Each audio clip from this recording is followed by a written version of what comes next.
All right, here we have part 2 of our Minarelli P4 Indian SE54 build.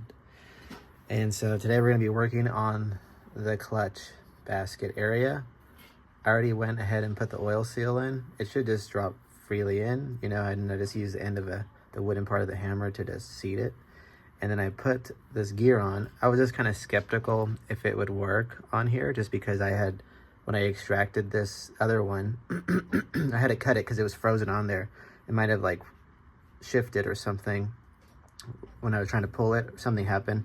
So I had to cut this, and I did everything, try to heat it up, try to do everything, but it just wouldn't budge. I had the puller, nothing worked.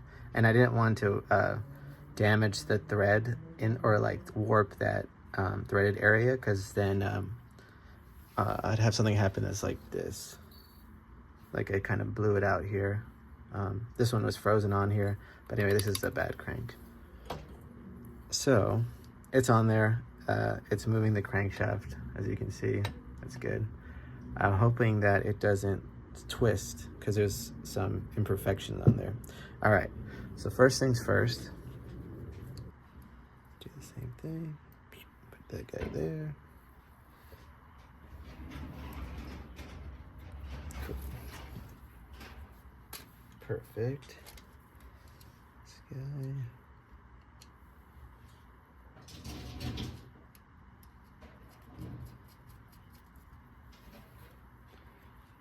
Perfect.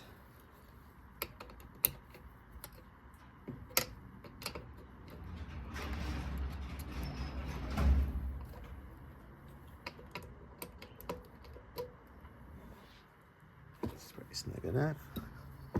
Okay. Put this guy back on the shelf. All right, we're gonna put this cap back on. See, it just goes. I don't know what it does.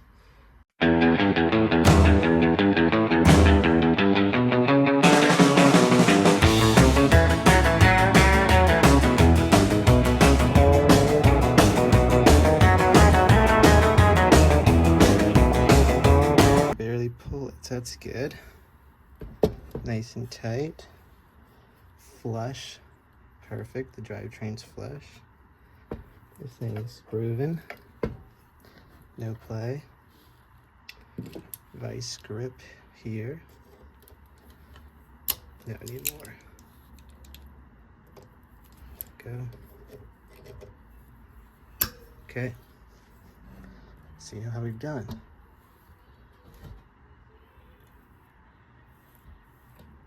I can see it moving. Can you? Yeah, they're expanding. Great. Yeah. Just give it some more power. Yeah. Success. Now, the kickstarter shaft. Let's do that. Cool. All right, let's work on the clutch mechanism. I mean, the kickstarter mechanism here. So first things first, we're gonna drop the cog. Nice and there. And then our shaft will just sit here.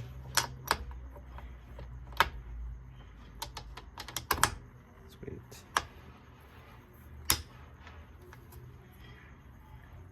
So I think, oh yeah. Where are you at?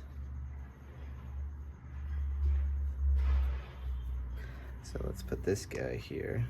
It hooks onto there like a ratcheting thing. Kind of similar to a lot of other bikes. I think even the Fuji one is very similar to this mechanism. So I think what we're gonna do is, I was checking if that goes in. I'm gonna pull this with this. Oops. Okay, wait, hold on, we don't want to mess that up. Okay, I think that should be like up here. Okay.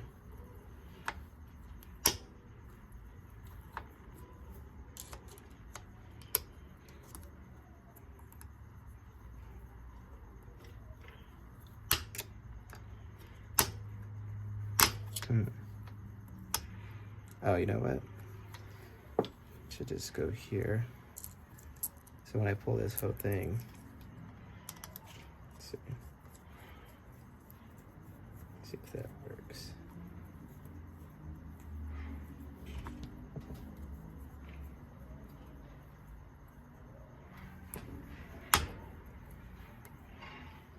See, do I have something for that? Oh yeah, I do.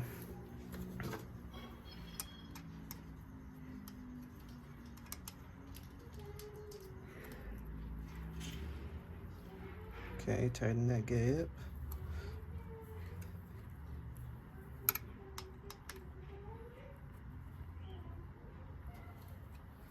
Very good.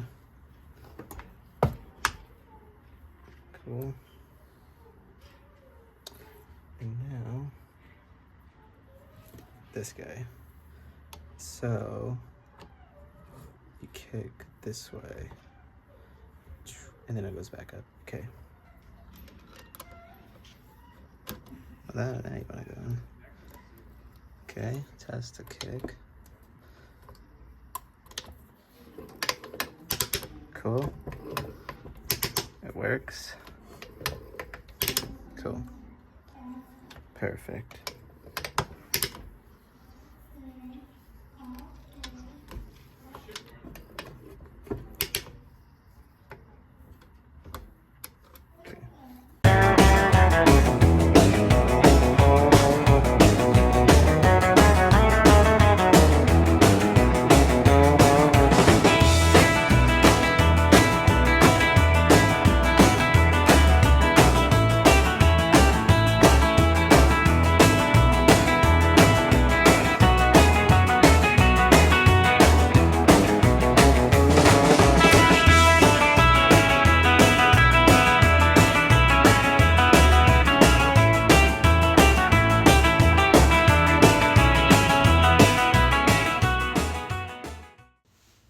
Alright, so right here I'm buttoning up the case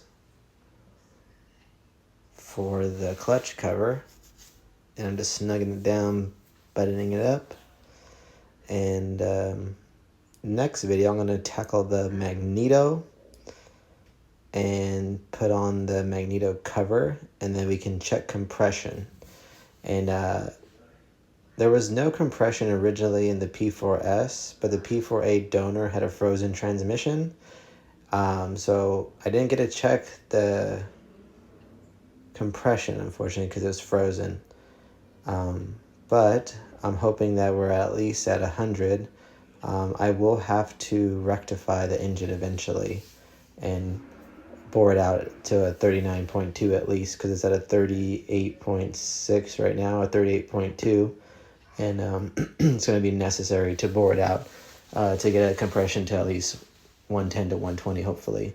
But we'll put it all together and see if it runs when I throw the carburetor on it. And see you for part 3. Like and subscribe. Thank you.